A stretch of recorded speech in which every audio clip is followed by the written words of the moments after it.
Another year goes by and more fucking shenanigans, bullshits, and fucking lies that deceive upon the gaming community, man. Oh, God. Once again, Game Pass is in the media spotlight yet again, all because of a specific developer fucking came out, or an individual, sorry, from a studio that came out and basically started doing their, at this point, it's pretty much basically a yearly ritual, or AKA a traditional fucking thing that people have been doing. Talking about how Game Pass is unsustainable and talking about how it's damaging and it's bad for the industry and blah-de fucking blah. The same shit that we hear every fucking year since the very goddamn inception of Game Pass, right? Now, let's fucking fast forward a little bit here. No, you know what? Let's rewind time a little bit, shall we, folks? Now, let's rewind time and go back to 2016. Before Game Pass was even announced, thought of, before Day and Date even came into a fucking service, was even a thing, before Game Pass was even on Microsoft's fucking tongues, right, publicly wise. The number one thing that I heard to the vast majority of the Xbox One era was Xbox gamers don't buy games. I heard that for fucking over a decade.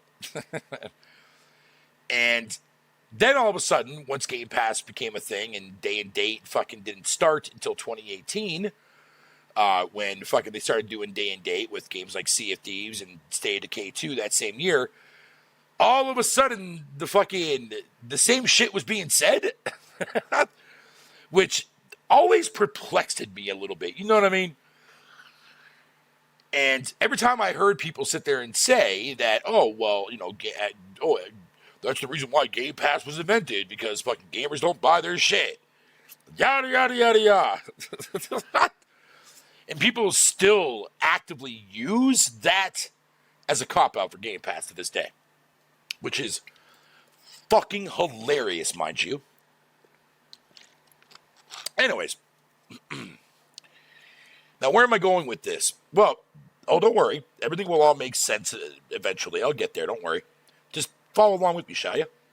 Now, I've been an active Game Pass subscriber since pretty much basically I got the Xbox One back in 2018 or 2017, whatever the fuck year it was. And I absolutely love the actual service. I'm not fucking going into these movements that people are trying to start because of all the layoffs Microsoft recently did and the cancellation of Perfect Dark and fucking other shit. And I'll talk about that in a different fucking video too, by the way.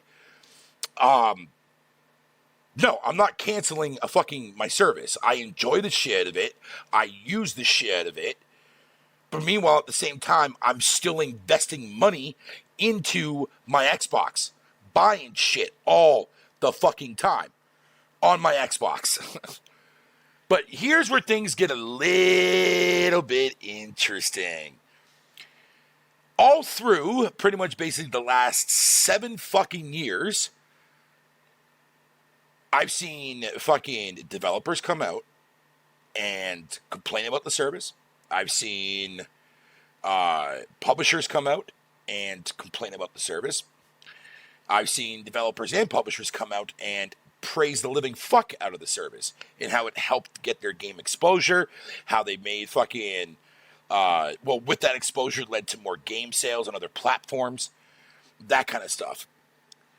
Now, this is where a lot of I like to call the cop-out answers that fucking that contradict on what a lot of these people are saying, because they don't see the entries that go into the service as far as publishers and / developers. Now, see, me being an active Game Pass subscriber, and I follow that shit religiously because I like to keep up to date and know what's coming to the service so I can prep for games that I do and don't want to play.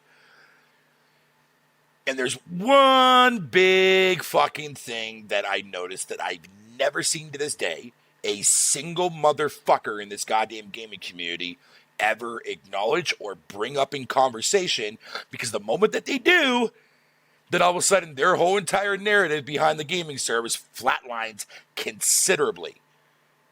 Can someone please fucking tell me in the comment section? And please don't tell me that you know the answer, but you give me an answer that makes no sense. If you don't know, then I don't want to hear your shit.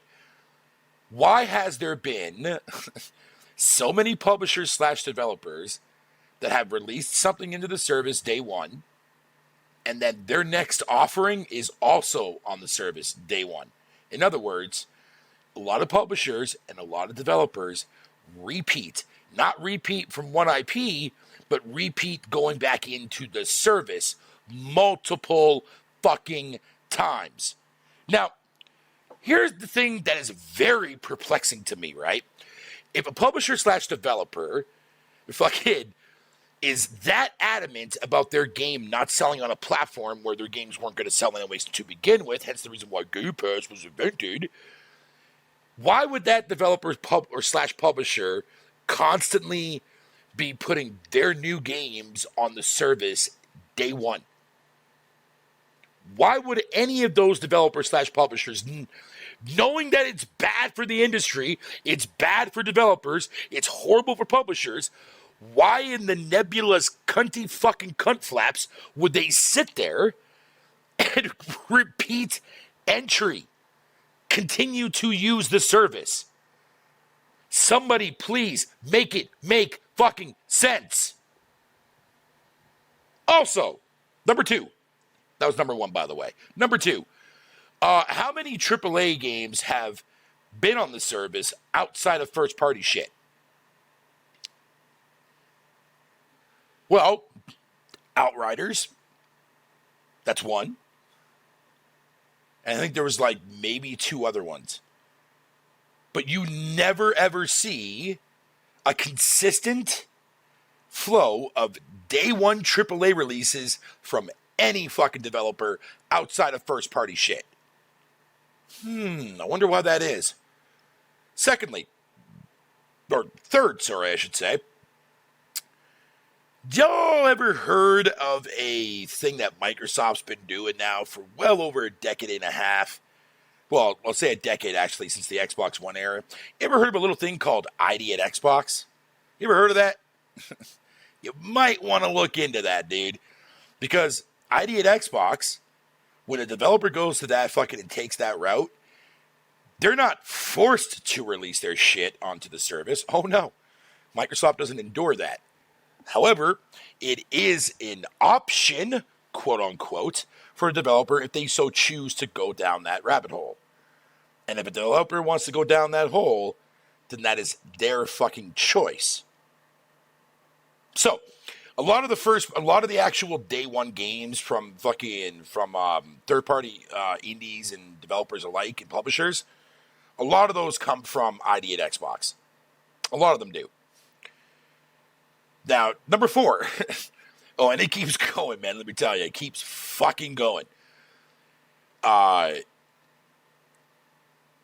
If a developer, if all this shit that's been going on for several fucking years, right, about how it's unsustainable and how it's damaging to fucking developers and indies and whatever the case may be, yada yada bullshit, you would think by now that the vast majority of indies would nut up and never ever fucking even blink an eyelash at a service like that, because they would be terrified to have their game not give them any form of financial comeback at all, period. Even though a lot of these actual companies and publishers too as well are already losing out on money, because the vast majority of consumers who do buy shit don't even blink an eyelash at any of these fucking games, that period. But they're more concerned about the game releasing day one on Game Pass. Something doesn't seem right there.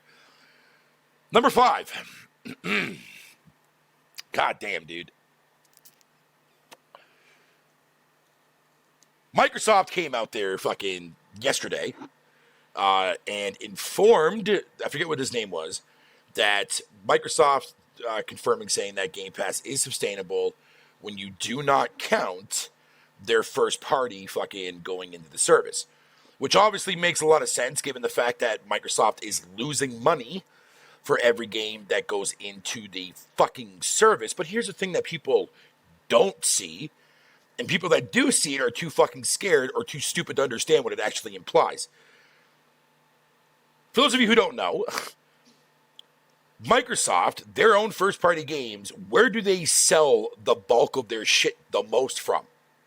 It's sure the fuck ain't PS5, and it's sure the fuck ain't Xbox. You know where it comes from? Fucking PC, motherfucker. Sea of Thieves sold 15 million copies on Steam alone. Did Game Pass destroy that game? Was Game Pass the reason why that game was a colossal fucking sale failure? Was Grounded a game that bombed so bad because of a fucking service? Even though it sold like, what, fucking 5 million so far across the board? Which is more than enough for that game giving on its budget that it is. You know what I mean? You see where I'm going with this? So, but of course, I don't expect intelligent gamers to understand that aspect, but whatever. That's here or there. I'm not trying to be a dick, man, but y'all are some of the fucking fakest ass motherfuckers in this gaming community, bro. I swear to fuck, dude. Swear to fucking God, man. So, not only does Microsoft or the Xbox side make the vast majority of their cash not in a service, but through their fucking sales on PC, whereas, you know, Game Pass is more of a fucking afterthought for them, but they still like to use it because they do make quite a bit of money off of that revenue-wise. Number fucking 6, and this is a doozy one. Outside of first-party fucking intakes, right? How many developers / publishers close their fucking doors after releasing a game day one on Game Pass? Not including fucking first-party shit that Xbox owns. Seriously, it's a simple question. Not a single fucking one. Really damaging, ain't it? And it's really damaging for people to sit there and say that the whole entire aspect of loss of sales, blah, blah, blah, blah. Motherfucker, you are already losing sales by putting the game on the Xbox to begin with pre-Game Pass. So what the fuck is the difference? Except this time around, Game Pass kind of gives them a little bit of an extra fucking leverage, depending on whatever package bundle they decide to go after. Number 7. The amount of games that go into the service, man, fucking from month to month is fucking ridiculous, man. And I saw the most idiotic fucking quote today on Twitter that just made me, in fact, it was actually kind of the inspiration as to why I wanted to make this video. I saw some motherfucker today literally say that Microsoft doesn't make any good games because none of their games fucking get nominated or win Game of the Year. But yet have won plenty of awards for multiple different other categories and shit like that, right? But no, let's not count that. Game of the Year is all that fucking matters, even though Game of the Year has fucking been dog shit for God only knows how fucking long, because the vast majority of better games never see the fucking light of day as a goddamn nomination. Because 90% of these fucking Game of the Year noms are fucking rigged as shit. Oh, Phil, well, what's better than The Last of Us? Motherfucker, take your fucking pick, bitch. Jesus Christ, man. Any Hooters. When you also, I mean, I'm kidding about the last part, by the way. But I will say this, though, about Game of the Year noms and how that shit is bullshit. It's because 90% of the goddamn fucking genres never get displayed on that. Very biased. It's very, very fucking biased, dude. Show of hands. When was the last time you saw an MMO win Game of the Year? Show of hands. When was the last time you saw a real-time strategy game win Game of the Year? That's what I thought. Now, please, get the fuck out of my face. Number 8. Fucking A.